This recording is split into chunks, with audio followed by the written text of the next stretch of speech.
Buenas tardes, director de Escuela de Pedagogía en Educación Básica, don Guillermo Robles, directora de Carrera de Pedagogía en Educación Básica, señora Lilian Bastías. Buenas tardes a nuestras expositoras, estudiantes, académicos, egresados, porque también tenemos egresados hoy.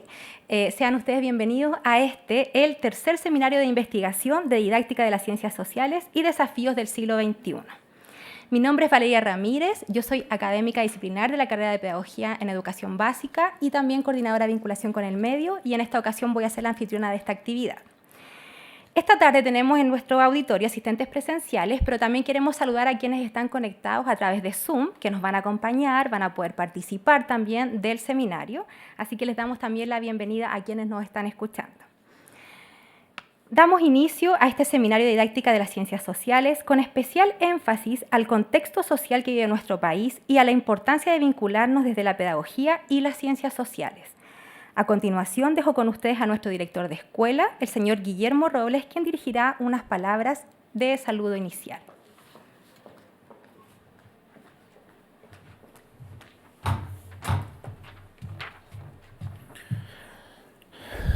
¿Se escucha bien? ¿Sí?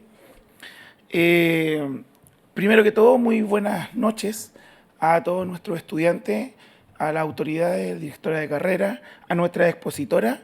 Agradecer la deferencia que han tenido de poder participar el día de hoy. Los quiero saludar a todos, agradecer la presencia a este tercer seminario, que para nosotros es bastante importante, considerando el contexto que ocurre en el país el día de hoy, y porque también podemos mostrar parte de la investigación que hacen nuestras académicas y los expositores también que son externos a ello, como es el día de hoy. Estos espacios académicos pretenden difundir temas que están vinculados a temáticas como la interculturalidad, el género y todas estas tensiones que son muy importantes considerando los desafíos que requieren las ciencias sociales en el siglo XXI. Estos temas destacan por la relevancia, la innovación académica que requieren en función de las necesidades de las ciencias sociales en la actualidad. Esta actividad se enfoca en los parámetros de la formación inicial docente, con la intención de que podamos reflexionar sobre la propia práctica y además se puedan plantear ideas de un trabajo colaborativo y de investigación. Así que, para no aburrirlos más, le voy a dar paso a Valeria y espero que sea una muy linda jornada. Gracias. Muchas gracias, director, por sus palabras de bienvenida. Seguimos con nuestra presentación. Voy a hablarles un poquito acerca de las expositoras, ya para que sepamos quiénes nos van a acompañar hoy y de qué se tratan estas temáticas en las que vamos a participar. Primero, presentarles a Tatiana Soto, magíster en Historia, profesora de Historia y Geografía y Ciencias Sociales, quien trabaja como coordinadora del equipo disciplinar de Historia, Geografía, Ciencias Sociales y Educación Ciudadana de la Unidad de Currículum y Evaluación del Ministerio de Educación. Se encuentra ahí y pido que le demos un fuerte aplauso a Tatiana y por supuesto le agradecemos por aceptar la invitación y acompañarnos. Además contaremos con la exposición de Patricia Gómez. A ella sí la conocen, ¿cierto? Sí, pues, a la profesora Patti. Doctora en Educación. ¡Ay, no he dicho todavía! Ya que no. Aplaudan entonces, aplaudamos. Ahora la presento. Doctora en Educación por la Universidad Autónoma de Barcelona, profesora de Historia y Ciencias Sociales, mención en Arte y Patrimonio y secretaria académica de Pedagogía en Educación Básica de la Universidad de las Américas. Vamos a escuchar primero, ¿cierto?, la ponencia a cargo de Tatiana Soto, que se llama Las oportunidades curriculares para desarrollar la formación ciudadana en educación básica. La invitamos acá adelante, Tatiana. Me gustaría contarles que las preguntas las vamos a realizar al final cuando ya nuestras dos expositoras hayan presentado sus ponencias, ¿ya? Así que vayan anotándolas ahí en su celular o en un papelito para que no se les olviden y al final vamos a hacer una ronda de mediación y de preguntas. Bienvenida, Tate. Pase. Muchas gracias. Hola, ¿cómo están? Muy buenas noches. ¿Me veo? Como... falta un poco, ¿no? Voy a tratar de empinarme un poquito, pero estoy bien. Vamos a, primero que todo les quiero dar las gracias por la invitación. Para mí la Universidad de las Américas no es un espacio ajeno, por el contrario, trabajo hace 10 años acá, por lo tanto conozco a gran parte del cuerpo académico, he trabajado con estudiantes específicamente de la carrera de Pedagogía en Historia, pero también en algunos momentos en Educación Básica, Diferencial, etcétera. Así que es muy grato para mí que me hayan invitado en calidad de expositora a este seminario, tercer seminario de didáctica de las ciencias sociales. Por otra parte, me parece fundamental cuando trabajamos temas de didáctica en educación básica poder trabajar desde las distintas especialidades. Creo que es un tema muy, muy importante. Entonces, para comenzar, voy a partir con la ponencia, la exposición. Moverme, ya, para que me vea más, decís tú. Ya. Perfecto. Ya, voy a salir un poco... Ahí sí, voy a salir un poquito acá atrás para que me pueda ver. He titulado la presentación de hoy como Oportunidades curriculares para desarrollar formación ciudadana en educación básica. En este sentido, es muy interesante preguntarse respecto de por qué debemos desarrollar la formación ciudadana en educación básica y en la escuela. Es una pregunta que nos venimos haciendo en Chile hace ya harto tiempo. Este año, el próximo año en rigor, ya se van a cumplir 20 años de una comisión que se conformó para trabajar la formación ciudadana en la escuela. En el año 2004, en ese momento, preocupaba ya, una preocupación que sigue vigente, que era cómo se trabaja la formación ciudadana y cuáles deberían ser las directrices para trabajar formación ciudadana en la escuela. Entonces, para partir la presentación de hoy día, yo me hice esta pregunta, un poco como una pregunta retórica, tratando de invitarlas e invitarlos a ustedes a esta reflexión, ya a esta exposición. ¿Por qué debemos desarrollar formación ciudadana en la escuela? Y ahí, evidentemente, hay una respuesta que podemos ver es que, de alguna manera, cuando trabajamos formación ciudadana, son distintos países, ¿ya? Probablemente todos los que conformamos parte de organizaciones internacionales, etcétera, que han ido acordando, reconociendo la importancia de trabajar la formación ciudadana en la escuela. Por ejemplo, el Programa de Naciones Unidas para el Desarrollo, UNESCO, promueve la formación ciudadana e incluso asesora al Ministerio de Educación en particular, pero también al Ministerio de Desarrollo Social en materia de participación respecto de cómo promover la formación ciudadana. El artículo 2 de la Ley General de Educación, ¿cierto?, el marco normativo fundamental que regula el sistema educativo en Chile, también declara la formación ciudadana como parte integrante de la educación integral, parte fundamental de la educación integral. Nosotros entendemos que aprender no implica aprender solamente lenguaje o no implica solamente aprender matemáticas, sino que de alguna manera la escuela debe promover un aprendizaje integral. Y dentro de ese aprendizaje integral, la formación ciudadana constituye una pieza fundamental, que no solamente tiene que ver con saber de cívica, que es un elemento que ha sido bastante discutido, uno de vez en cuando escucha cada vez, a pesar de los cambios que han habido en esa materia, la ausencia de educación cívica en el currículum. ¿Ya? Pero la verdad es que una de las razones por las que preparé este trabajo, esta presentación para ustedes, tiene que ver justamente para demostrar la presencia de formación ciudadana que constituye conceptualmente un aspecto mucho más amplio de la educación cívica. No es solamente educación cívica que se trabaja, sino formación ciudadana en cuanto se desarrollan elementos que aparecen allí importantes. Valoración de los derechos humanos, las libertades fundamentales y, por cierto, la participación democrática. La formación ciudadana es parte, entonces, de la educación formal en todos los niveles educativos, desde sala cuna hasta educación media, incluso en educación superior. Ya acá hay muchas instancias. Esta, por ejemplo, se podría constituir como también un espacio en donde se promueve la participación ciudadana, ¿cierto? Aprender a escucharnos, dialogar democráticamente, etcétera. Por lo tanto, es un aprendizaje que de alguna manera avanza y se desarrolla transversalmente en nuestro currículum, se presenta en nuestra educación como un elemento fundamental. En el año 2016 se promulga una ley muy importante, la ley del Plan de Formación Ciudadana. Ahí tenemos otro elemento más que impulsa y repotencia el trabajo de la formación ciudadana en la escuela. Y, por cierto, el currículum nacional vigente la desarrolla también. Si uno piensa en ese sentido, uno podría preguntarse, ya, ¿pero por qué? ¿Por qué es importante trabajar la formación ciudadana en la escuela? Porque hasta ahora hicimos declaraciones de carácter normativo, reconociendo el trabajo de los organismos internacionales que materian y regulan de alguna manera este tema. Pero, ¿por qué razón podría ser importante?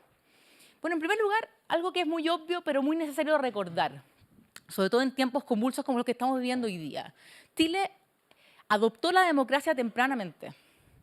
¿Ya? O sea, Chile es un país democrático y se jacta de tener una democracia de más de 180 años. Uno podría decir varios matices ahí que no, pero de alguna manera uno podría reconocer cierta tradición democrática en Chile de más de 100 años. En segundo lugar, la democracia, que hay un concepto muy importante, lo trabaja Sartori, Robert Dahl, por ejemplo, dice, la democracia implica un conjunto de valores y principios que dan un conjunto, una dimensión ideal de la democracia. Pero también la democracia implica un conjunto de procedimientos que permiten reconocer que la democracia se hace, se trabaja. Y eso nos lleva a la siguiente aseveración. No nacemos demócratas, aprendemos a hacerlo. Por lo tanto, la escuela cumple una función fundamental para justamente formarnos como demócratas, como ciudadanos democráticos, y todo lo que aquello implica en términos ideales y en términos procedimentales. Y una cuarta idea es que la democracia puede debilitarse y puede perderse. Por lo tanto, la democracia no es como la gravedad, como que existe más allá de nuestra voluntad. Hay un elemento ahí importante. Solamente un dato, en la misma idea, ¿por qué? Y reforzar la idea de por qué democracia, el Latino Barómetro publica en el año 2020, ¿ya? En realidad el informe es del 2021, pero los datos se recogen en el año 2020, y aquí lo que podemos observar, es una comparación, ¿ya? En torno a la pregunta, ¿diría usted que está muy satisfecho, más bien satisfecho, etcétera, respecto a la democracia en su país? Los chilenos, un 18% declara estar muy satisfecho o más bien satisfecho, el año 2020. Y si se dan cuenta, en términos, si bien ha sido oscilante, probablemente observamos una baja sostenida ya desde el año 2009 en materia de la democracia, de la satisfacción que la democracia genera. ¿Ya? Los invito a revisar el Latino Barómetro, es un informe interesante, hace un estudio justamente de las democracias en América Latina, y, por cierto, nos ayuda a comprender bien lo que está pasando. Fíjense nuestros hermanos uruguayos, un 68% de la población declara satisfacción con la democracia. El año 2016, estos son los datos últimos que tenemos, son bien antiguos, pero no dejan de ser importantes. Este informe de esta evaluación, ¿cierto?, internacional en la que Chile participa para los estudiantes de 15 años, concluyó que si bien el conocimiento cívico en Chile se había mantenido igual entre el 2009, que había sido justamente el anterior, y el 2016. O sea, no había habido variación en los aprendizajes vinculados al conocimiento cívico. Las mujeres y los estudiantes, las y los estudiantes de más altos ingresos, tenían mayores posibilidades de que les fuera bien. Y esto inmediatamente nos levanta un montón de alertas de por qué razón es importante la formación ciudadana en la escuela. Solo la mitad o menos de la mitad de nuestros estudiantes valoraban el gobierno, al Parlamento, a los tribunales de justicia. Un dato importante a la luz justamente de lo que está pasando recientemente en Chile. En el 2016, un número considerable de estudiantes tenían una actitud favorable a la igualdad de género y a la igualdad de derechos para todos los grupos étnicos. Este es concepto que usa la misma investigación.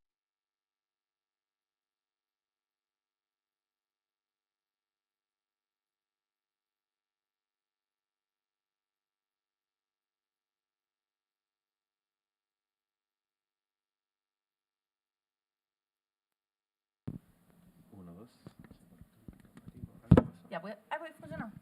Ahí volvió. Ya. Y la participación en actividades ciudadanas, de formación ciudadana, fuera de la escuela era significativamente baja. ¿Ya? Esto inmediatamente nos hace pensar, por ejemplo, ustedes que van a ser profesoras y profesores de educación básica, cómo recomendamos, cómo remediamos o cómo mejoramos estos índices. Y aquí la ICS, ¿cierto?, formula algunas recomendaciones. Favorecer un clima abierto de aula, es decir, posibilitar la posibilidad de discutir en clase.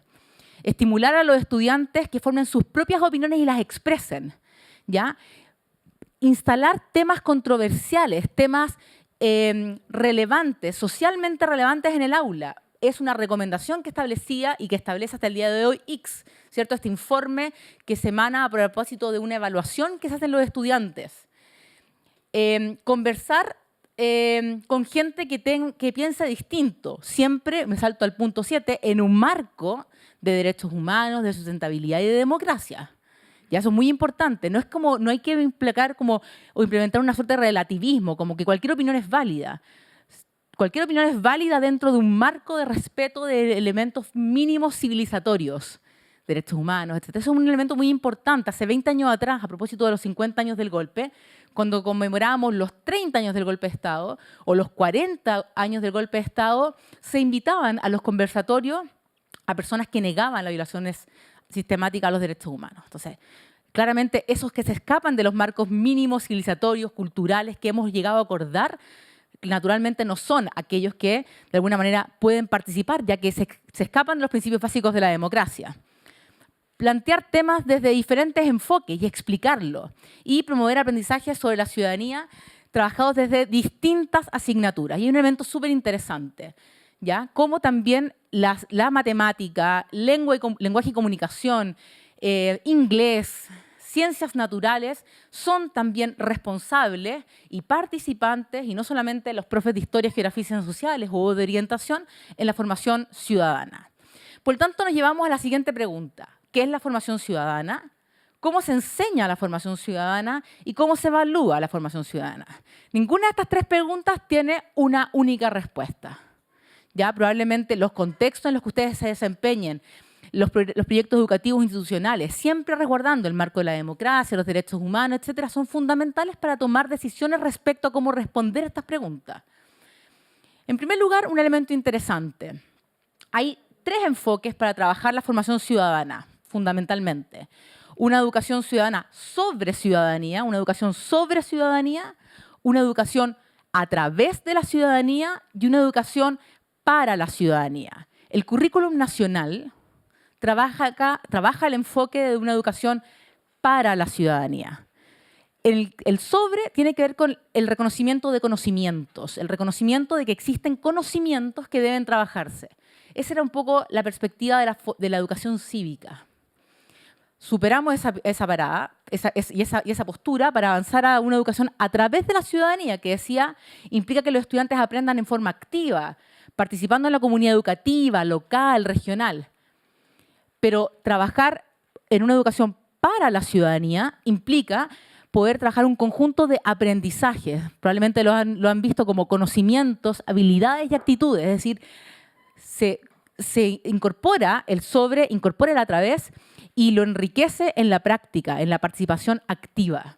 Y en ese contexto, el currículum nacional, desde la perspectiva de la educación para la ciudadanía, trabaja la formación ciudadana como aprendizaje de manera permanente, ya lo decía, de educación parvularia, incluso hasta educación superior, transversal, a través de los objetivos de aprendizaje transversales, pensando que estamos trabajando en un currículum regular, ¿cierto? Quienes hacen clases en educación para jóvenes y adultos serían los OFT, Objetivos Fundamentales Transversales, ¿ya? Y en el caso de tercero y cuarto medio, que para profesores de media, las habilidades del siglo XXI.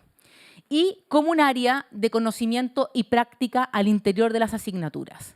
Es decir, formación ciudadana, insisto en esta idea que es muy importante, es responsabilidad de todos, pero siempre el riesgo de la responsabilidad de todos es que es responsabilidad de nadie. Y por lo tanto es importante identificar justamente asignaturas y ver dentro de la prescripción curricular cuáles son las oportunidades curriculares que tenemos. ¿Dónde las miramos? ¿Ya?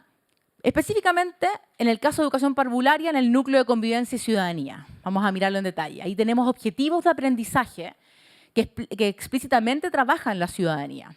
La ciudadanía desde una perspectiva participativa, la ciudadanía de una perspectiva convivencial, la ciudadanía de una perspectiva de derechos, ¿ya? Se trabajan justamente en el núcleo de convivencia y ciudadanía. En educación básica hay dos asignaturas que tienen objetivos de aprendizajes específicos que trabajan la ciudadanía.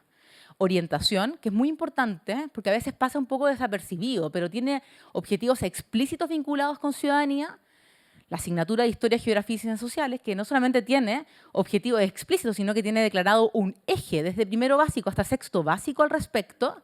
Ya vamos a conversar un poquito sobre eso. Y que incluso trasciende, en caso de orientación y de historia, a segundo medio y en el caso de historia, tercero y cuarto medio con educación ciudadana, que es la asignatura que surge a propósito de la ley del plan de formación ciudadana. También lo trabaja filosofía en el caso de tercero y cuarto medio. Y yo creo que ahí falta, pero también podríamos ver la dimensión desde las ciencias naturales que lo aborda Ciencias para la Ciudadanía. Esto es un poco cuáles son las formas como se prescribe o cómo se define curricularmente ese aprendizaje en el caso de educación parvularia, sentido de pertenencia a la comunidad. Ahí hay un elemento, ahí hay un eje, una idea fuerza que de alguna manera posibilita una existencia de un tópico. Trabajar la pertenencia a una comunidad, una pertenencia que no es dada simplemente por el color, que es un tema importante, ni por ser chileno, ni por tener una historia común. ¿Ya? La pertenencia se construye en el reconocimiento de que las comunidades se construyen. No son comunidades fijas, inmóviles, ¿cierto? Valores y responsabilidades sobre la base de derechos humanos, un elemento importantísimo presente en todo el currículum. Ciudadanía activa es un elemento importante porque la ciudadanía tiene distintas perspectivas, ¿ya? No basta simplemente con votar y no basta simplemente con tener instancias de escucha, sino que la ciudadanía participativa implica poder intervenir, ¿ya? Es la lógica de la vinculación, la intervención y ojalá la agencia, o sea, poder impactar en esos procesos de intervención. Valores como la empatía, el respeto de la diversidad, etcétera, responsabilidad por los actos, preocupación por el bien común y ejercicio de plenos derechos. Aquí tenemos el caso de la asignatura de orientación, ya en la prescripción de primero básico a sexto básico en particular, pero también hay una continuidad de séptimo a segundo medio. Esta asignatura termina en segundo medio, no tiene en tercero y cuarto medio progresión curricular. En el caso de acá tenemos enfoques de la asignatura, participación y pertenencia y participación democrática, y tenemos objetivos de aprendizaje de la asignatura. Y ahí resaltan nuevamente formación en derechos humanos, principios y orientaciones éticas, que es un elemento importante porque luego se retoma en tercero y cuarto medio en educación ciudadana, lo que se llama la ética política como eje ahí, compromiso con el bienestar, y tiene justamente que ver con la idea de bien común, justicia social, distribución, desigualdad, etc. Sentido de pertenencia, nuevamente aparece, actitudes de interés y sensibilidad ante los asuntos de carácter público, conceptos muy interesantes, qué es lo público y qué es lo que nos debe convocar al involucramiento de lo que hablábamos en la participación ciudadana. Y estudiantes entendidos como seres sociales e individuales.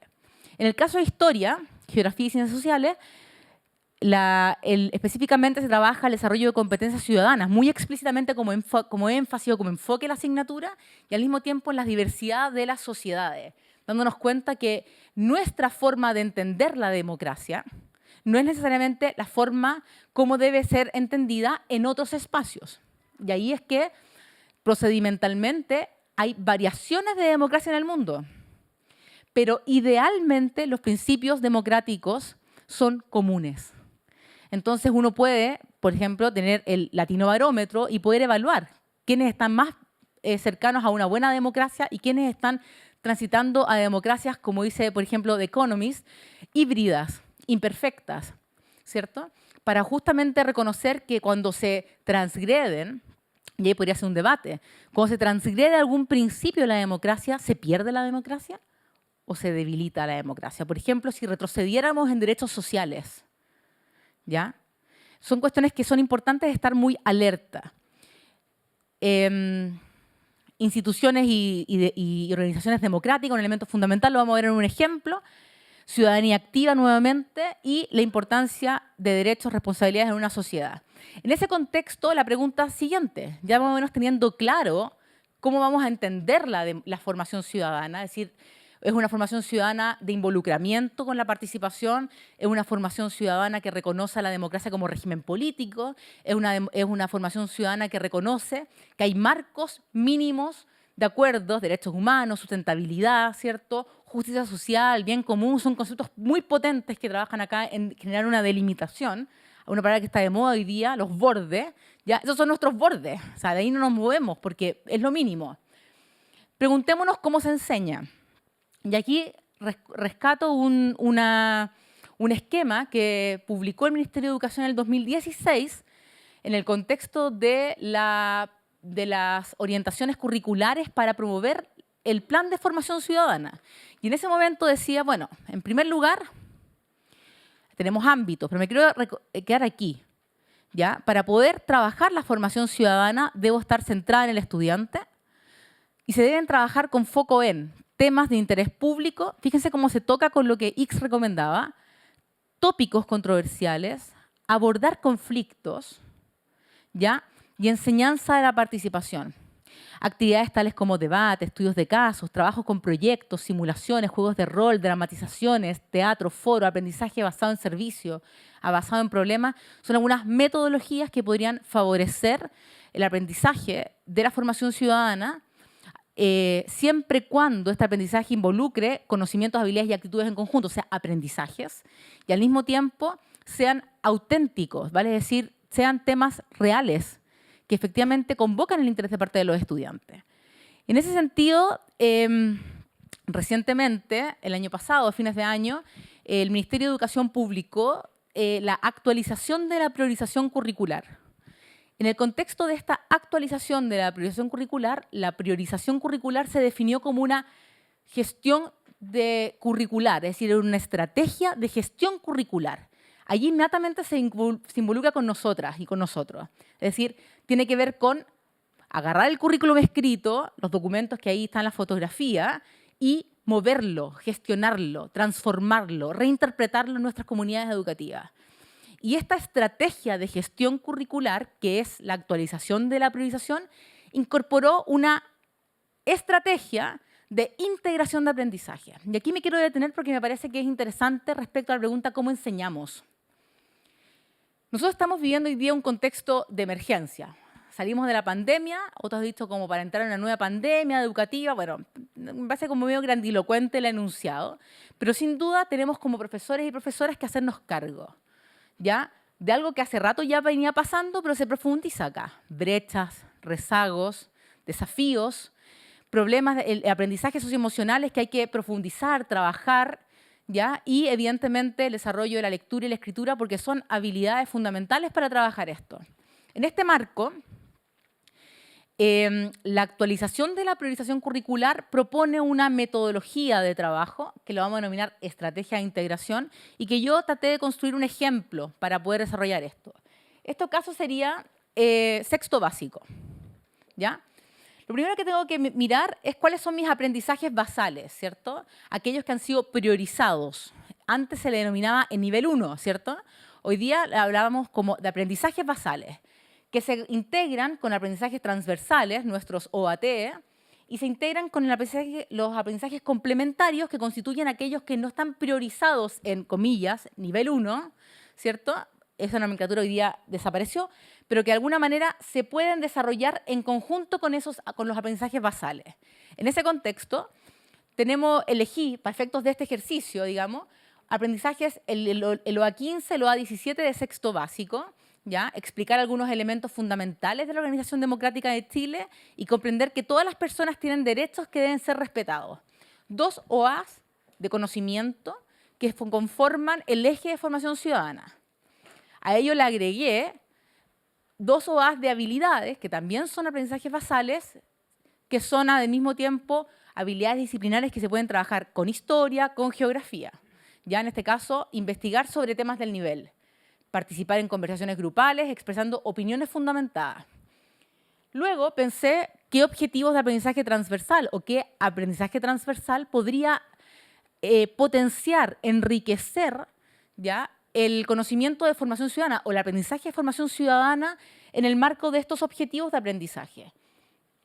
Y escogí la dimensión moral, el OA18, el OAT18, que es conocer, respetar y defender la igualdad de derechos esenciales de todas las personas sin distinción. Y luego dije, bueno, ¿cómo entonces trabajo además un objetivo complementario? Hasta acá, una primera derivada. en una misma actividad, que no significa en una clase, ni en 2 clases, ni en una semana. Ahí tenemos que ver los tiempos que tenemos. Estamos integrando 1, 2, 3, 4, 5, 6 objetivos. O sea, esta idea como de los objetivos máximos, que son muchos que no alcanzo a cubrir, el problema de la cobertura curricular, se propone como una estrategia a resolver. O sea, esta estrategia es una forma de resolver esa amplitud curricular, puesto que integro distintos objetivos. Hay una lógica de integración. Ahora, ¿cómo los integro? Ya estoy casi. ¿Cómo los integro? Lo primero que debo pensar es un propósito formativo. Es decir, ¿qué aprendizaje o qué propósito de aprendizaje o propósito formativo, usando la nomenclatura, reúne, hilvana a todos esos objetivos de aprendizaje? ¿Ya? Y yo escribí puede ser una locura, te me podrán decir. Se espera que la y los estudiantes ejemplifiquen a partir de algunas instituciones democráticas de Chile, ahí está, explicar elementos fundamentales de la organización, y de algunos hechos históricos del siglo XX, acá, caracterizar los principales aspectos que definieron el periodo de la riqueza aportada por la explotación de salitre, en el fondo cuestión social. Lo que estamos haciendo acá, en el fondo, es trabajar OAS del eje de formación ciudadana con OAS de historia. ¿Ya? Cómo nuestro país se organiza para resguardar los derechos de las personas y la promoción de la convivencia democrática y el bien común.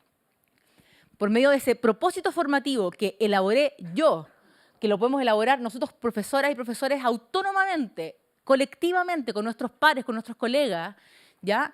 Trabajando desde el currículum, podemos construir un propósito formativo. Pienso en un elemento integrador que se lo pueda comunicar a los cabros, a la y los estudiantes, que sea simple, fácil y que invite a la reflexión. Pues puede no hacerlo, pero es la idea. ¿Ya? ¿Cómo se busca alcanzar una sociedad justa? Entonces ya la organización democrática, ¿cierto?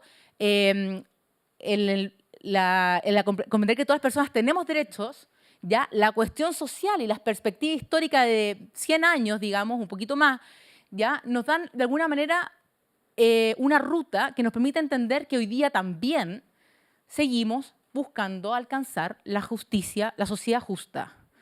Y ahí estoy en los marcos, en estos bordes de los que hablábamos. Y entonces, finalmente, por medio de esta estrategia de integración, ¿ya?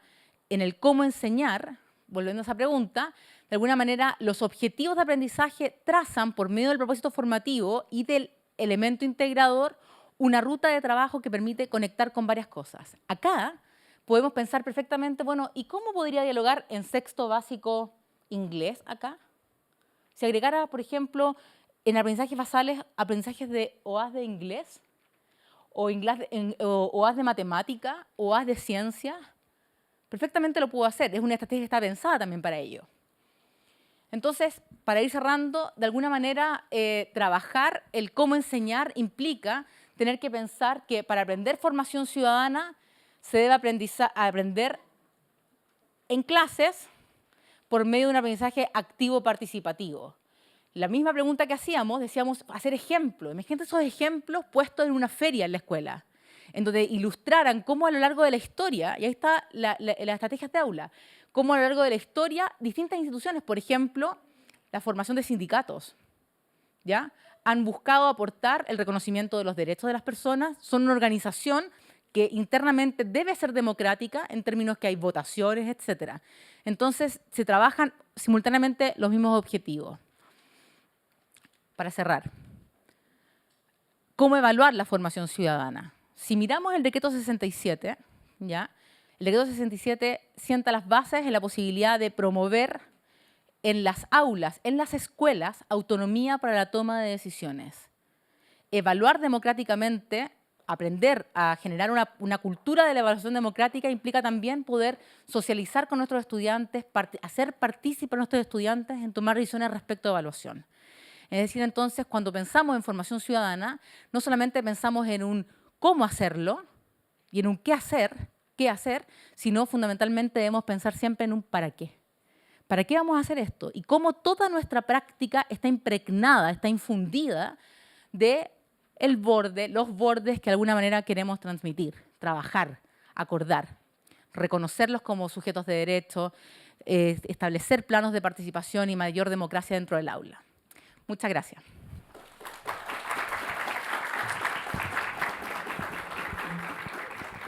Muchas gracias a la profesora Tatiana. ¿Les gustó la presentación? Buenísima, ¿cierto? Ahí uno aprende también a después cómo va a enseñar. Así que muchísimas gracias. Ahora, bueno, los invito. Primero que todo les quiero recordar, porque faltaban todavía algunas personas, que vamos a hacer al final una ronda de preguntas. Así que la idea es que ahora ustedes junten sus preguntas, las vayan anotando, ¿cierto? Para que al final tengan claridad de lo que quieren presentar. Ahora llega el turno de nuestra segunda expositora, la profesora Patricia Gómez Saldivia, quien expondrá sobre, miren qué interesante esta temática, libertad de expresión, límites y discurso del odio, consideraciones para la formación inicial docente. Invitamos adelante a la profesora Patricia, le damos un aplauso.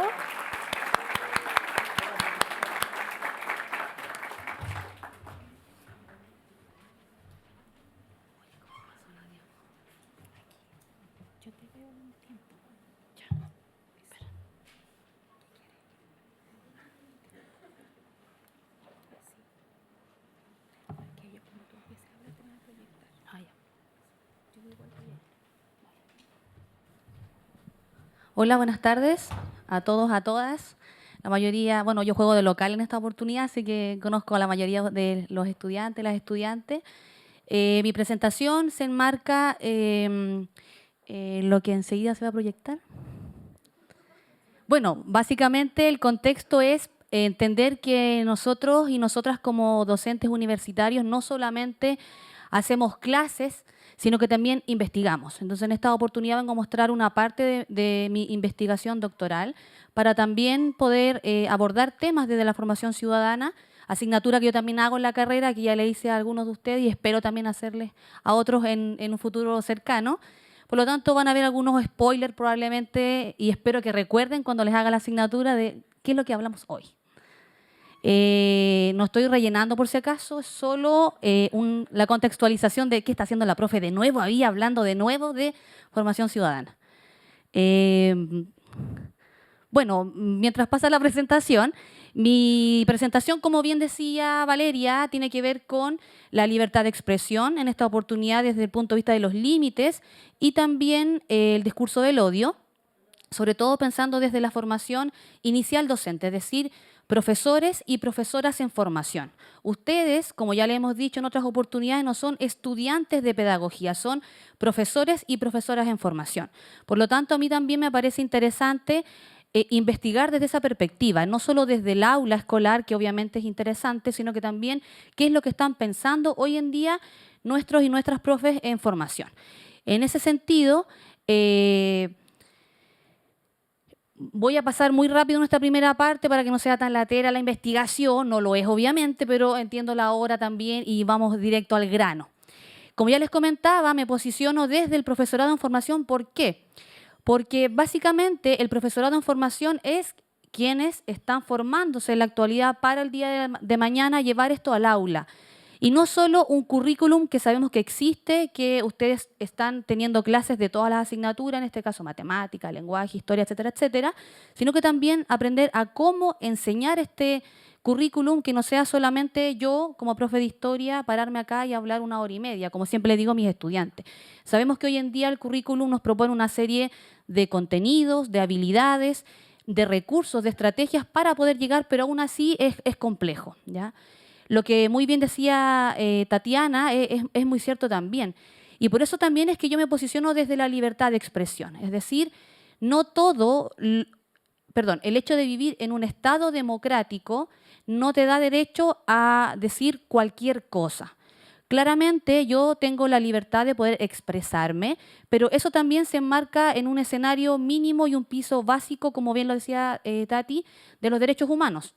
Entonces no es tampoco que yo pueda decir lo que yo quiera. Y eso aplica no solo a yo como individuo, como parte de una sociedad, sino que también a los medios de comunicación y las redes sociales, que sabemos que son dos elementos que desde un tiempo a esta parte se han posicionado. Y sobre todo, en pandemia, las redes sociales tomaron como obligatoriamente un protagonismo mucho más en el escenario. Por lo mismo, la libertad de expresión desde el punto de vista de los límites y el discurso del odio. Esta investigación que yo hice no pensaba solamente que tenía como una base, como dice acá, identificar qué es lo que el profesorado en formación está pensando respecto de qué es la libertad de expresión, se hacen sus prácticas desde la libertad de expresión, ven en los centros de práctica que esto se fomenta, que se veta o que no existe, y también evaluar si este profesorado en formación es capaz de identificar o de interpretar en este caso información sobre problemas sociales respecto de temas de la libertad de expresión. Bueno, la metodología fue cualitativa, un estudio de caso, y los instrumentos fueron desde entrevistas, grupos focales, narrativas biográficas y también entrevistas a profesores de los profesores en formación, para también tener en cuenta los elementos de cómo se relacionan, porque también es importante entender que las potencialidades y falencias que yo tengo en mi formación también pasan por quiénes me están haciendo clases, cuáles son los programas educativos y cuál es el objetivo que este programa o malla curricular tiene también en mi formación. Por lo tanto, como siempre digo en mis clases, todo tiene su intención, que, insisto, eso no es algo bueno o algo malo necesariamente. Esto no lo voy a leer, pero sí los invito a ustedes a leerlo. En primer lugar, ¿qué es la libertad de expresión? Si ustedes lo googlean, se van a encontrar principalmente con elementos relacionados al periodismo, ¿ya? No así a elementos educativos. Por lo tanto, lo primero también que debería aparecer en Google es la Declaración Universal de los Derechos Humanos, ¿ya? Que básicamente el artículo 19 indica que tenemos derecho a expresar por los medios y la ideología que a mí me parezca pertinente. Pero, obviamente, en un Estado democrático, esto, repito una vez más, está posicionado desde los derechos humanos, ¿ya? Por lo tanto, deberían quedar absolutamente desvalidados comentarios que tengan que ver con las discriminaciones, con la violencia de género, la homofobia, etcétera, etcétera, ¿ya? Eso no es mi opinión, sí, pero no es válida dentro de un Estado democrático, ¿ya? Por lo tanto, ese es el límite, en primer lugar. Si nosotros no entendemos la importancia de vivir en democracia, que la podemos comentar, que si nos gusta, que si funciona, por supuesto que sí. Pero si no tenemos una real comprensión y aplicación en nuestro diario vivir, desde que nosotros comentamos con nuestras amistades, hasta en nuestros lugares laborales, familiares, etcétera, etcétera, es muy difícil finalmente poder entender cuál es el límite.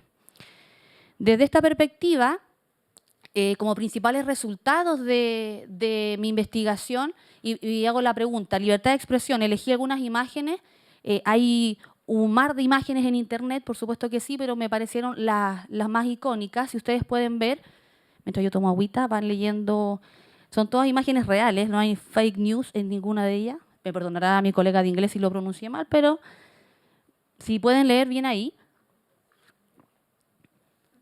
Si alcanzan a leer también, este es un, bueno, no sé si llamarlo graffiti o un pedazo de hoja gigante que se pega siempre como en la Alameda, perdón, y que tiene también otro comentario. Y también otro comentario acá, otra fotografía, que básicamente la pregunta es esa. ¿Esto es libertad de expresión? ¿Ya? Por supuesto que las personas que emiten estos comentarios a través de estos rayados, de estas pancartas, de salir en la televisión, en los periódicos, están en ese posicionamiento violento de sí, por supuesto que es libertad de expresión, o sea, es mi libertad. Pero, volviendo una vez más, como lamentablemente no se tiene un real conocimiento o valoración de los derechos humanos cuando caemos en ya, pero hay que dejarlo hablar porque finalmente es su derecho. Y nos encontramos con la televisión emitiendo comentarios de personajes que no voy a nombrar para que no se nos apague de nuevo la tele. Perdón, la tele no, la presentación. Principales resultados en torno a esta serie de imágenes y noticias que yo le presenté a este profesorado en formación tiene que ver con ¿qué promueven este tipo de comentarios sobre temas controversiales? Bueno, obviamente yo presenté mucha más información de Twitter, de Instagram, más publicaciones, pero quise hacer un resumen. El profesorado en formación indica que este tipo de imágenes, que básicamente representan una noticia, una forma de expresarse, promueven el odio, la intolerancia, la violencia, el amedrentamiento y la superioridad. Por otro lado, también hablamos de límites. No me posicioné yo desde los límites, sino que el mismo profesorado consideró que al hablar de libertad de expresión también se asocia los límites. Aquí también hay otras imágenes de internet Bueno, ahí ustedes obviamente pueden leer. Y otra imagen también de un periódico. Y esto tiene que ver con, por supuesto que los medios de comunicación tienen el total derecho a expresar las noticias, lo último que está pasando, pero finalmente, ¿cuál es el punto de, del derecho, perdón, a la privacidad? ¿Ya? ¿Hasta qué punto una noticia la podemos vender y revender hasta mostrar casi el último órgano de ese ser humano para poder finalmente tener el mejor rating? Y eso se ha visto en varios casos. Por ejemplo, si recuerdan el de Návila Rifo, o sea, prácticamente fue un currículum completo de su vida juzgando todas sus acciones. El caso de este niño Tomás también, que falleció en el sur. O sea, ¿qué no se vio? O sea, prácticamente todos los detalles habidos y por haber, y todo el día en la televisión, y básicamente es como funciona, ¿no? Entonces, ¿hasta qué punto el hecho de mostrar una noticia me hace entrar hasta una intimidad que tampoco es válida, ¿ya? Por lo mismo? Algunos, bueno, los principales conceptos de si las redes sociales y los medios de comunicación tienen responsabilidad en el contenido que emiten. Este profesorado en formación dice que efectivamente hay una responsabilidad, hay una intención. Si toman una noticia y la muestran desde las 6 de la mañana hasta las 12 de la noche, hay una intención con eso, ¿ya? Y no es solo rating, tampoco podemos ser tan inocentes de pensar que solo genera rating, sino que también hay un tema de sigamos dando a este tema, qué queremos hacer. Adoctrinamiento, debiese también haber una autorregulación, es decir, el hecho de que los medios de comunicación tengan esta libertad de expresión no da pie para que no se autorregule. Ya hay un comité editorial, ahí hay personas atrás que dicen esta noticia va, esta no va, o cómo la podemos presentar de la mejor manera, o qué tanto daño le va a hacer a ese otro grupo de personas el hecho de mostrar quizás en demasía alguna información. Debiese haber objetividad. Por supuesto que sí, pero sabemos que tanto los canales de televisión como los diarios tienen tienen personas que tienen ideologías políticas, religiosas, etcétera, etcétera. O sea, si uno lee una noticia del Mercurio, de la Cuarta, de la Tercera, hay personas atrás. Eso no se editó solo. Para bien o para mal, lo podemos discutir, por supuesto que sí. Y también hay finalmente una manipulación de la información, que también lo señalan como del punto de vista de hasta qué punto permitimos que, por ejemplo, en debates presidenciales aparezcan gráficos que son falsos, aparezca información que no es correcta y nadie dice nada. Después uno lo funa por las redes sociales, pero la funa dura ¿cuánto? 24 horas y viene otro tema más interesante y finalmente tampoco ayuda a generar una mayor conciencia. Bueno, algunos testimonios, si ustedes los pueden leer, sería mejor que yo leerlos obviamente textuales. ¿Cómo te sientes ante la información que circula por redes sociales y por los medios de comunicación? Esta pregunta se basa principalmente en el contexto de pandemia, ¿ya? Y esto es lo que algunos de los profes de formación con los que yo trabajé pudieron responder. Yo elegí estos porque pasan, sobre todo el primero, desde lo emocional. No solamente desde la ideología política o moral que yo pueda tener, sino que qué es lo que me provoca, ya que estén todo el día mostrando alguna noticia u otra, si realmente esa información es correcta o no, y hasta qué punto también las redes sociales nos invitan a expresar nuestra opinión, pero que finalmente podamos hacerla con una responsabilidad, que es lo que yo siempre hablo en mis clases de participación ciudadana. O sea, participar no es solo hablar, no es solo ser parte de una masa de personas que está haciendo algo, sino que también tiene que ver con la responsabilidad que tenemos al momento de emitir una opinión. Y eso para ustedes como profe de formación debe ser fundamental, porque no pueden tener miedo a expresarse, pero sí bajo ciertos márgenes de respeto, lógicamente. Por otro lado, ¿qué es el discurso del odio? Este concepto yo no lo tenía pensado en una primera instancia en la investigación, pero surgió de estos profes. Finalmente, mencionar que me pareció súper potente porque si bien uno cuando parte una investigación, tienes pensado algo y luego te encuentras con que es así, que no es así o que hay matices que finalmente son bastante interesantes. Y a mí me pareció súper potente que este profesorado en formación tuviese en cuenta que la libertad de expresión está ligada al fomento o al auge, lamentablemente en los últimos años, de un discurso del odio. Ahora, también es importante, y si ustedes pueden leer, qué es lo que dice. Bueno, también cuando buscamos significado del discurso del odio no hay tanta información como podría haber, o desde el punto de vista educativo. Y básicamente yo encontré esta definición del Consejo de Europa que tiene que ver finalmente con todo lo que está mal hoy en día en la sociedad desde el punto de vista de no respetar los derechos humanos, porque esto va en contra, independientemente de nuestra ideología política, nuestras creencias religiosas, no debiésemos validar, digamos, este tipo de discurso. Y es una responsabilidad que tenemos los profes de poder hacerlo. Y que, insisto, no tiene que ver con nuestras tendencias políticas. Bueno, el discurso del odio, ¿cómo se genera? A través de la libertad de expresión. ¿Ya? El hecho que yo les decía recién, de pensar que yo puedo decir cualquier cosa, independientemente de, es que es mi idea, es mi forma de pensar. Y sin importar finalmente en qué va a pasar con el otro, siendo una persona, un colectivo de personas, una minoría, etcétera, etcétera. Independientemente desde qué visión nosotros lo podamos abordar. Ahora, esta libertad de expresión no debe confundirse con la imposición de ideologías propias, es decir, tampoco que yo diga estoy en el marco de los derechos humanos, pero finalmente trato de imponer también mi ideología, porque insisto, una vez más, esto no tiene que ver con ser de derecha, de izquierda, de centro o de donde fuese. La intolerancia también respecto del pensar distinto. ¿Ya? Yo creo que todos en gran parte o menor parte tenemos intolerancias, ¿ya? A cosas muy básicas como un estilo musical, a cómo se visten los demás, que si yo llego con el pelo rojo y corto probablemente sea foco de burla, pero es mi forma de expresarme, porque expresarse no tiene que ver solamente con hablar, tiene que ver con la persona que yo soy y qué es lo que yo finalmente quiero proyectar. Y también la falta del debate democrático. ¿Hay debates? Por supuesto que sí, pero finalmente terminan en casi una pelea, un querer imponer mi ideología política o religiosa o moral, o creer que yo tengo la razón porque he estudiado más o porque yo soy una persona profesional. O sea, básicamente hay herramientas que la universidad te entrega, pero una persona que no pasa por la universidad no deja de ser valorable su opinión, porque la vida, más allá de la academia, te enseña tanto o mucho más incluso. Bueno, principales conclusiones, básicamente, para ir terminando, se reconoce que los medios de comunicación pueden tener influencias políticas, por lo tanto, pueden no ser objetivos. No significa que vayamos a la televisión, no leamos el diario, pero hay que saber que lo que se está entregando tiene una intención. Y no es que uno esté averiguando si todo es una noticia falsa, lo voy a decir en español ahora, sino que obviamente ver si realmente pertenece digamos, a Chile en primer lugar la información. No sé si tienen Twitter, pero Twitter a veces tiene unos comentarios y uno dice, oh, lo que pasó, pero era en otro país. Ah, pero como es en otro país, entonces no me afecta. Entonces, finalmente también tiene que ver con ese acceso a ser crítico ante las noticias que uno recibe. También entender que como todo medio, lo que espera es rating, por lo tanto, lo que más pega son las noticias populistas, y si podemos hablar todo el día de eso, mejor aún, más allá del interés quizás de acercarse o no a la verdad. Lo importante es que estemos todo el día con el mejor rating.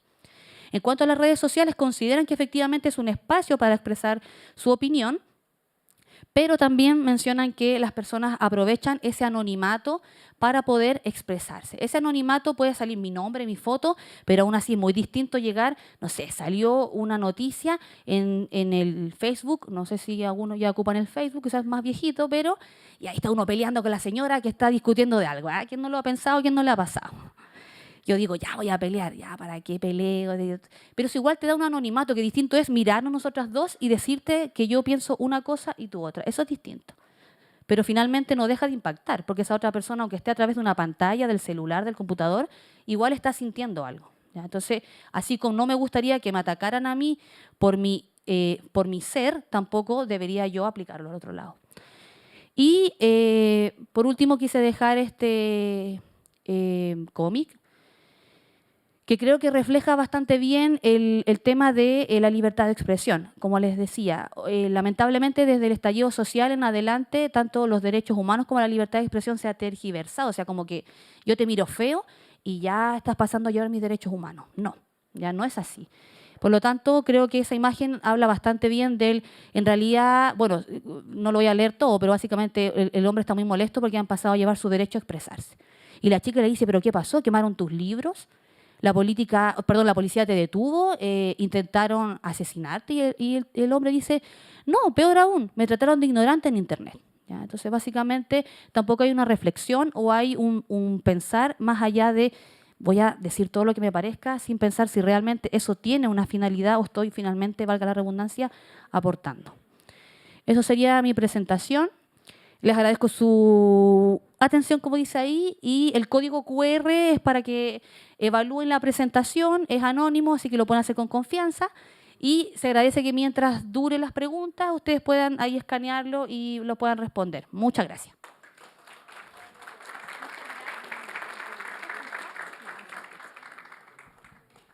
Muchas gracias, profesora Patricia. Quédese acá, no baje. Va a tomar agüita. Invitamos a la profesora Tatiana también a pasar adelante para que ambas se puedan sentar y nuestros estudiantes y nuestras estudiantes puedan hacer esas preguntas que yo sé que tienen anotadas en el celular, en el papelito, ¿cierto? Es importante para nosotros como academia dialogar con ustedes este tipo de temáticas. Es importante que nos cuestionemos como futuros profesores qué pasa con la formación ciudadana, qué pasa con la opinión, con la libertad de expresión, etcétera. Así que, sí, le tengo micrófono, profe José Pedro, no se preocupe. Así que nos gustaría desde saber su opinión en relación a estas dos temáticas hasta hacer preguntas a cualquiera de nuestras dos expositoras. Mientras el profe José, que tiene muchas ganas de ayudarnos, va a entregarle un micrófono a las personas que necesiten hacer la pregunta. Así que ustedes levantan la manito, se acerca el profe con el micrófono y yo les entrego este micrófono a nuestras expositoras. ¿Quién quiere hacer una pregunta, una opinión, una acotación? Ahí. Muchas gracias. Hola, primero gracias por la exposición, qué bueno habernos podido sumar dentro del horario académico igual, así que una buena instancia. Me queda dando vuelta algo, que en realidad es una pregunta, sí, que tiene que ver con el tema de la escuela como espacio de promoción de un tipo de ciudadanía, no lo pienso desde ahí. Nosotros promovemos una forma de relacionarnos con la sociedad en base a ciertos criterios, etcétera, pero la escuela en sí tiende a ser, más allá de las críticas, digamos, un espacio de poca transformación interna, ¿no? O sea, el niño, niña y los mismos profesores o profesoras tienen poca, si no nula injerencia finalmente en cómo funciona la misma escuela. O sea, se da en términos tan concretos como que un niño que tiene conflictos con alguna asignatura, que no le hace sentido, digamos, en ningún momento es llamado a participar y en los mejores casos, digamos, llamado a participar a posteriori, digamos, cuando ya pasó la clase, cuando terminó el ramo, digamos. Desde esta experiencia también, ¿cómo se podría llegar a integrar? Porque entiendo que la formación ciudadana tiene un ámbito que tiene que ver con este espacio de la enseñanza-aprendizaje, ¿no? Donde yo aprendo conceptos, etcétera, pero también cómo generar una participación y cómo yo podría promover en la misma escuela una mirada más de transformación de sus propias dinámicas. Creo que algo que ocurre mucho es que finalmente se nos dice hay que participar, hay que sumarse, pero siempre afuera. Acá adentro no. Desde que salimos para afuera, de la junta de vecinos, qué sé yo, pero la escuela sigue igual. No sé, desde ambas experiencias, porque son focos bien distintos y me parece interesante si se ha construido alguna reflexión al respecto, sobre todo en un periodo post-estallido, pues, donde la escuela como que está en una crisis profunda, pero se piensa siempre desde fuera del aula. Eso. Muchas gracias por la pregunta. Creo que nos lleva inmediatamente a abordar un punto que pasa de repente un poco desapercibido. Si lo pensamos desde el plano normativo, la ley del Plan de Formación Ciudadana, la ley 20.911, establece un número de objetivos del Plan de Formación Ciudadana. Y dentro de esos objetivos del Plan de Formación Ciudadana está precisamente democratizar la escuela. ¿Ya? Entonces, si uno quisiera como, interpelar a la escuela cuando esa escuela tiene prácticas más autoritarias y verticales, tienes por allí una normativa, ley de la República, ¿cierto?, que permite y que establece como objetivo lograr democratizar la escuela. Ahí tenemos un primer elemento. Un segundo elemento que yo creo que también es muy importante, que también lo establece la Ley General de Educación, es establecer que los estudiantes, los profesores, los asistentes de la educación, los equipos directivos tienen derecho a participar al interior de la escuela democráticamente. Es decir, la participación en el artículo 3, por ejemplo, de principio, es un principio de la Ley General de Educación y por tanto que orienta y regula el sistema educativo. Luego, si uno va al artículo 10, ya vinculado a los derechos y deberes de los miembros que componen la comunidad escolar, vamos a reconocer nuevamente la participación democrática ahora, ¿ya? Y hay una institución dentro de la escuela que están obligados los establecimientos que reciben subvención escolar, que corresponde al 93% de la matrícula, que es el consejo escolar. Todos los colegios, establecimientos educacionales que tienen subvención estatal están obligados a conformar un consejo escolar de participación de estudiantes de la comunidad escolar en su conjunto. Es decir, con lo que te quiero decir es, o con esto te quiero decir, que la mirada de una escuela autoritaria o una escuela poco democrática, poco dialogante, es un resabio de una estructura escolar que puede seguir vigente, que puede mantenerse en la cultura escolar, pero que no corresponde a lo que se piensa en la escuela hoy, no mañana. O sea, normativamente, la transformación cultural de una escuela jerárquica y autoritaria a una escuela democrática, y digo autoritaria como para oponerlo a la democracia, porque en realidad uno podría pensar en varios regímenes políticos y hay unas escuelas que son medias monárquicas, ¿ya? O sea, lo pienso desde esa perspectiva. Entonces, en el fondo, hoy día el llamado al sistema educativo y a los establecimientos educacionales en particular es a generar, transformar su cultura interna en una cultura democrática, donde se promueva la participación de todos los actores que conforman esa comunidad escolar. Y eso está normado por ley. Entonces creo que eso sí es muy importante. Bueno, me sumo a la respuesta de Tatiana y también agregar en el fondo que es complejo. O sea, no hay una receta, o sea, hay un montón de políticas públicas. El hecho de que la formación ciudadana sea un eje curricular con unidades específicas es un gran paso en comparación a 10 o 20 años atrás, pero aún así quizás no es suficiente. Por eso es que el año 2016 llega al escenario el Plan de Formación Ciudadana como una ley. O sea, el hecho de que, por ejemplo, sea una ley es por algo. O sea, no es solamente, no está en el currículum, que ya es una obligación, sino que también pasa a ser una ley. ¿Por qué? Porque finalmente se espera avanzar en los espacios de una escuela democrática, considerando que la escuela surge como un espacio democrático. Por eso es que a mitad del siglo XX también surge como una obligatoriedad.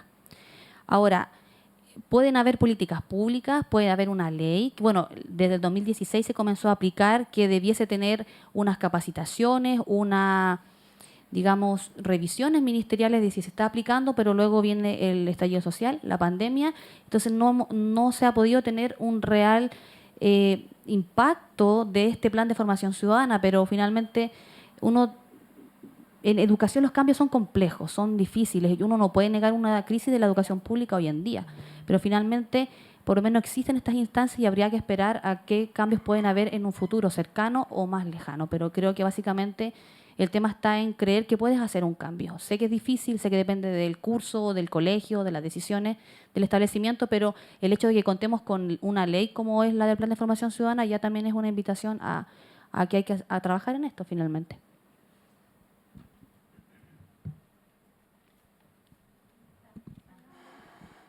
Muchas gracias a las dos por su respuesta. ¿Quién más tiene preguntas? Opiniones, comentarios, quejas, dudas, etcétera. Por acá.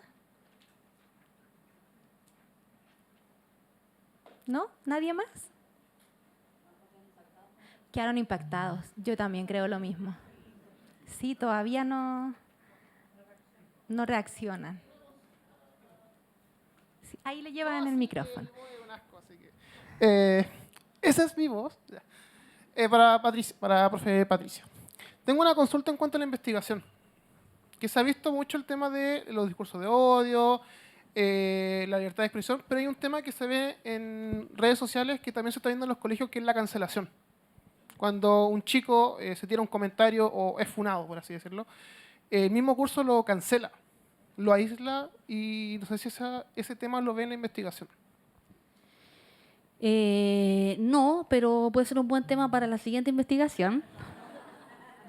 Pero sí, lo que pasa es que también hemos avanzado en esa cultura de la cancelación, ¿no? O sea, finalmente uno, no sé, y el ejemplo cotidiano, uno se ingresa a Twitter, Carol Dance, ya uno dice está funado. ¿Por qué está funado hoy en día? ¿Ya? Personajes públicos, personajes políticos de la televisión, y pasa también en lo cotidiano. Ahora, claramente hay un tema, por un lado uno podría decir, mira, qué bueno que se cancelen comentarios, por ejemplo, homofóbicos, pero tampoco es correcto estigmatizar a una persona por aquello, porque estás haciendo lo mismo, pero de otra forma. ¿ya? El tema de la cancelación también es pasar a llevar a la otra persona en su ideología. Podemos pensar distinto, pero no es válido este tema. Y también inclusive muchas veces se cancela y ni siquiera esa persona hizo lo que se dice que se hizo. Entonces también es grave, es como vamos a funar a cualquiera. Mi derecho es como a la funa. Entonces, eso no existe por si acaso, es como lo coloquial, pero finalmente no es lo correcto, porque lo está haciendo de la otra manera. Es como especie de superhéroes de vamos a funar a las personas porque están haciendo algo malo. Y también, ¿cuánto dura una funa? Lo que les explicaba. Hasta que viene la siguiente. Por lo tanto, el daño queda hecho. Pero muchas gracias, Marco, por tu pregunta.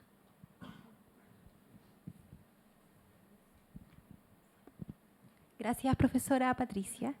¿Usted tiene preguntas? Acá. Guillermo va a hacer la siguiente pregunta. Mientras les recuerdo que tenemos ahí un código QR para que ustedes puedan hacer la encuesta de satisfacción del seminario completo. No van a alcanzar a evaluar el coffee porque está al final, pero mientras evalúan a las expositoras, ¿cierto? Y a todo lo demás. Ya, gracias. Tengo una pregunta para cada una. Primero, agradecer, Tatiana, que hayas venido, como lo dije al principio.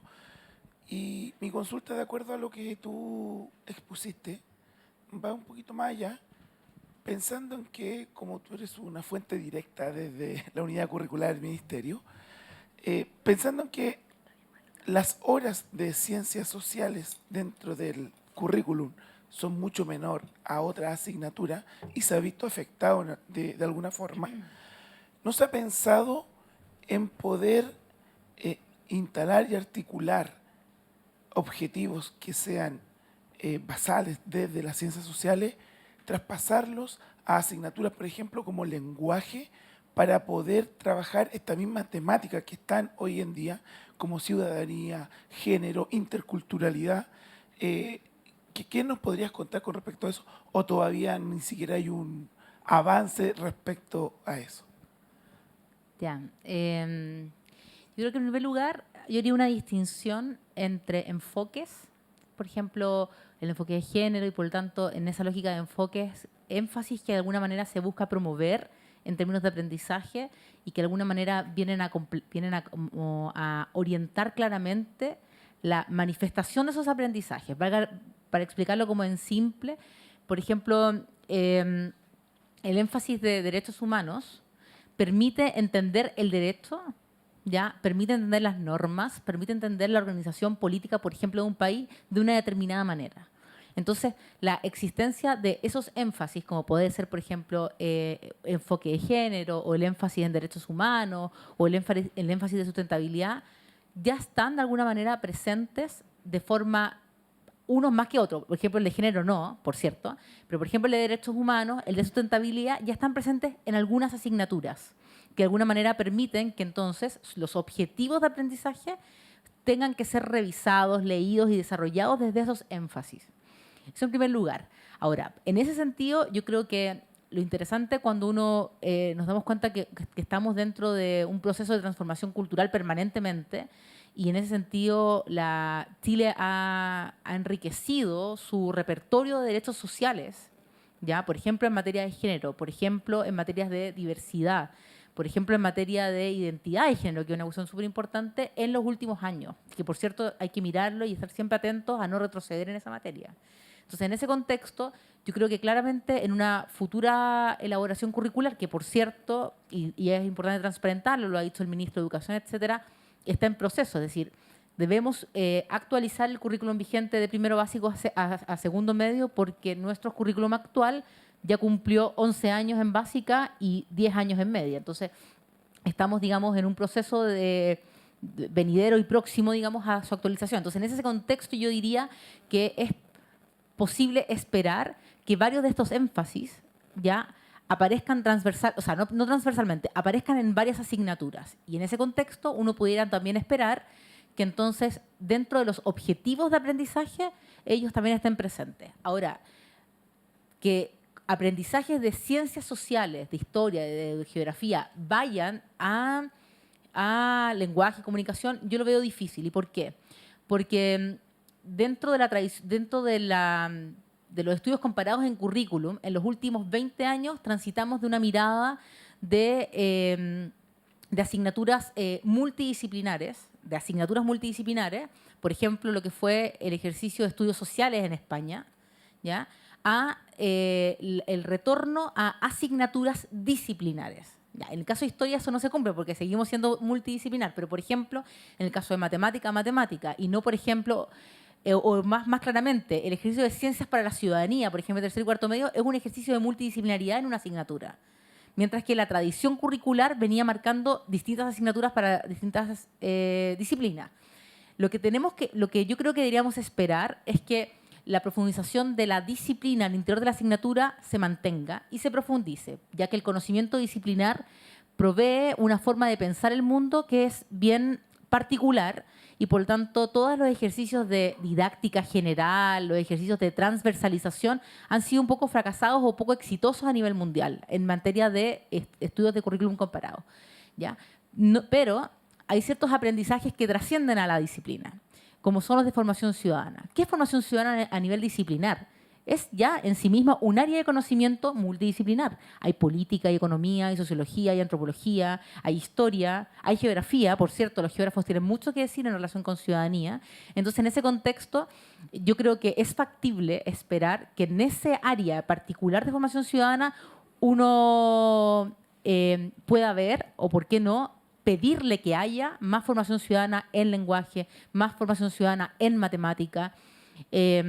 Y me da la impresión que estamos en una época, como en una situación como epocal, favorable a aquello. Ya en donde, por ejemplo, la matemática, que me toca conversar justamente con mi colega de matemáticas, ya no es vista como una disciplina en sí misma, con ciertos procedimientos para ella y encerrada sobre sí misma, sino una matemática que se conecta con el mundo, con las expresiones matemáticas de la vida cotidiana, por ejemplo. ¿Ya? Yo no sé muy bien qué significa eso, pero por cierto que me hace mucho más sentido que verlo como yo lo aprendí, por ejemplo. Entonces, una matemática mucho más docta, mucho más académica y mucho más cerrada. Entonces, en esa línea, finalmente, para terminar la idea, yo creo que, y las invito a todas y a todos a estar muy atentos a los procesos de construcción curricular que vienen el próximo año, o sea, no vienen en el futuro. Estar pendientes de cómo se va elaborando política pública en educación y sobre todo política curricular en Chile, ¿ya? Porque cuestiones que se han discutido largamente, por ejemplo, generalizaciones, transversalizaciones, asignaturas multidisciplinares versus asignaturas disciplinares, son cuestiones que vienen con mucha fuerza y por otra parte también, ¿qué va dentro de ello? Y con esta idea termino. Cuando uno piensa en democracia, por ejemplo, y lo pensaba cuando escuchaba a la Patti, no es simplemente que la democracia esté como procedimiento, como un saber hacer, como voten. Por ejemplo, de hecho, este informe decía que los estudiantes en Chile están por sobre la media internacional en experiencias democráticas y de participación al interior de la escuela. O sea, básicamente, nuestros cabros votan más que los estudiantes en otros países, ¿ya? No obstante, no basta simplemente con el procedimiento de qué votamos, y esto, por ejemplo, pensando en lo que nos ha pasado recientemente, sino que también sobre el contenido de lo que estamos votando. Y esa discusión sobre el contenido, ¿ya? Sobre lo que viene al interior de esa elección, yo creo que son cuestiones que tienen que estar muy presentes. Es decir, ¿qué va a estar dentro de esas bases curriculares? ¿Qué va a estar dentro del lenguaje? El lenguaje, cuando dice género, lo declara en sus énfasis, pero finalmente no lo promueve en sus aprendizajes, o sea, no lo promueve como conocimiento, habilidades y actitudes, entonces no sirve de nada que está en el énfasis. Trabajo en la formación ciudadana, lo declaro, ¿cierto? O el enfoque de derechos, pero en su conocimiento, habilidades y actitudes no hay, se diluye, se pierde. Entonces, en ese sentido, creo que la discusión que tenemos que dar, en la discusión en la que debemos participar, es entender que la democracia, la participación, no pasa simplemente por el acto de ir, de estar, de involucrarnos, sino que también sobre qué nos involucramos, sobre el contenido de esas cosas.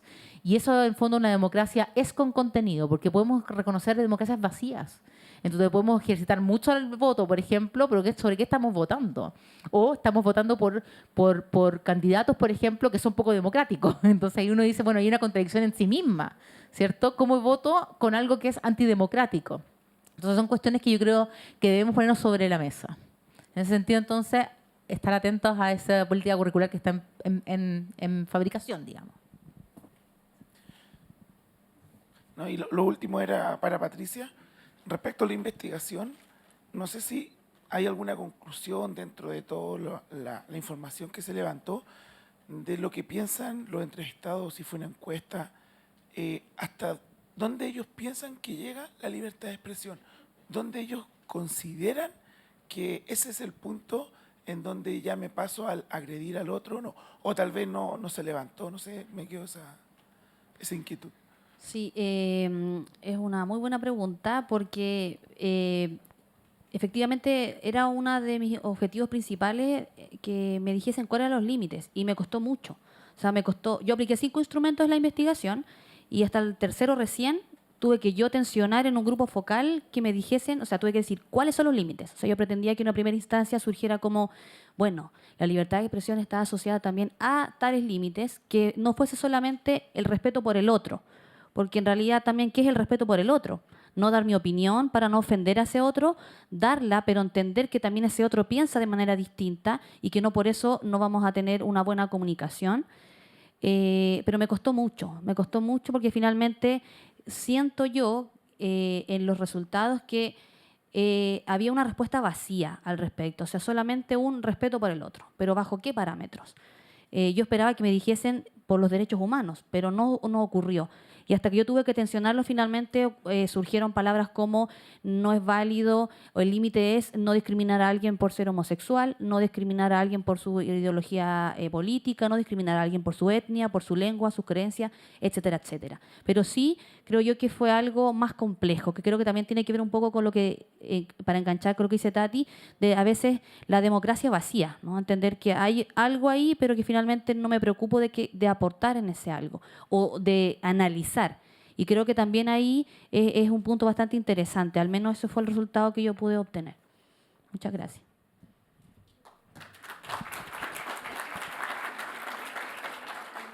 Muchas gracias a ambas expositoras por responder las preguntas, ¿cierto?, de algunos estudiantes que están acá presentes.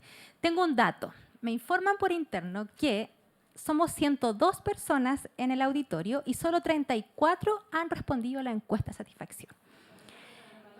No se pasa al coffee si usted no responde la encuesta. No hay señal. Ya. No hemos dicho nada.